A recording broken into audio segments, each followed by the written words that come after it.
to the stage, Potterhead! Welcome!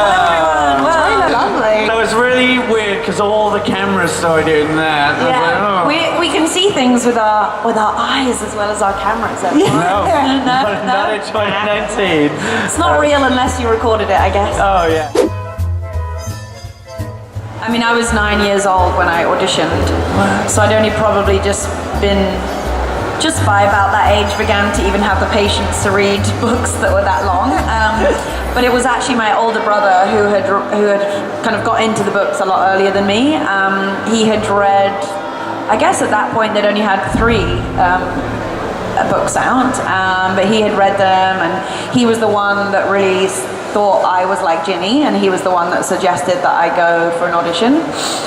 But so when I then got the audition, I then read up quickly of the first book, and then I was into it. I was hooked. I mean, I, like everyone, used to go and get the book on the first day it came out, and speed read it. I didn't dress up. I think that might draw a little bit too much attention. Yeah. I would say my happiest memories and like what I always feel most like grateful for being a part of was the Weasley family. Just because all the scenes that we had in the Weasley house and the burrows and were just almost so much fun. Like I felt like there were always this like additional thing that I got to be a part of. Like not only were there the Hogwarts scenes, but also just the Weasley house scenes. Like I loved all my brothers, and I loved Julie Walters, who played my mum, really was like my on-set mum. She really like kind of looked after me and took care of me. So I miss those the most for sure. Ooh, much twists.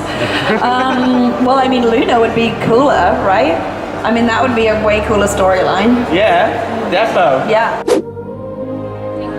We got to really experience the beauty of the sets that were built. They were so detailed and so elaborate and just so real that it was such a shame sometimes that you didn't get to see more of that world just by taking wrong turns down alleyways and corridors. There was always such detail. Even the props, like everything, you turned a page of a book and it had all the detail, like just, things that would never get picked up on camera, but that gave so much depth to the world and the layers. I loved all of the Battle of Hogwarts scenes. We got, it was just, loads of characters like came back for that battle, like people that we'd sort of said goodbye to in the earlier films kind of came back for this like big showdown.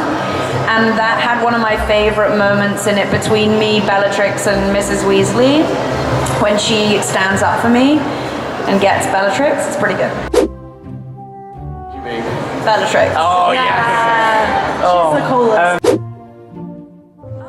I guess you kind of have an image not only of like myself but of everyone. Like you'd be reading it with not only my character in mind but kind of everyone's character.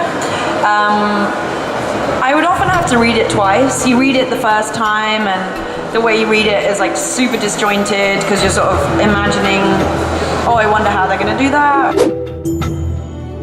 Even though they very much inform one another, they're a very different skill set. So I personally, right now, prefer to be behind the camera.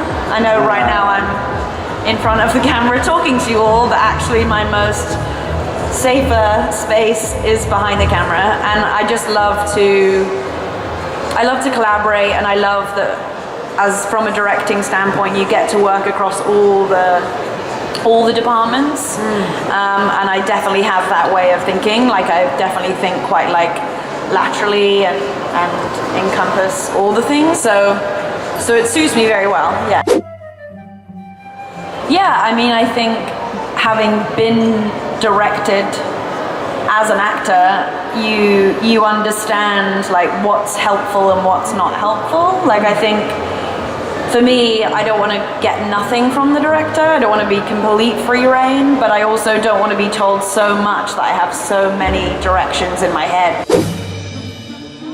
You know what? It's funny. For most of the work that I've done has been like heavy drama, like character-led, not much events or action, and this film that will be my first feature film is actually kind of more of a thriller monster movie. Ooh. Yeah, so it's been fun. It's been definitely fun getting more, because it's weird because I would say I watch a lot of sci-fi and thrillers and kind of I love like very apocalyptic, like large scale, very dystopian outlook on things. We've just become best friends, by the way. Okay, cool. So this will mark that.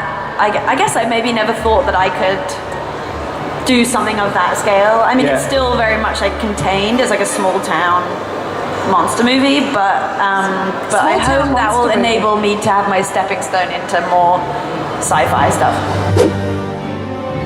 Interestingly, this film like combines a lot of my sort of passion in protecting the environment. So most of my apocalyptic kind of visions or nightmares or interests in film are usually to do with climate related, like apocalypse, or climate related sort of end of the world reasons.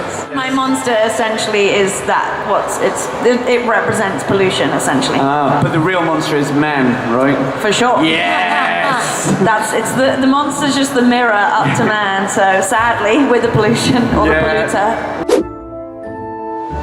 Ooh, my go-to comfort food.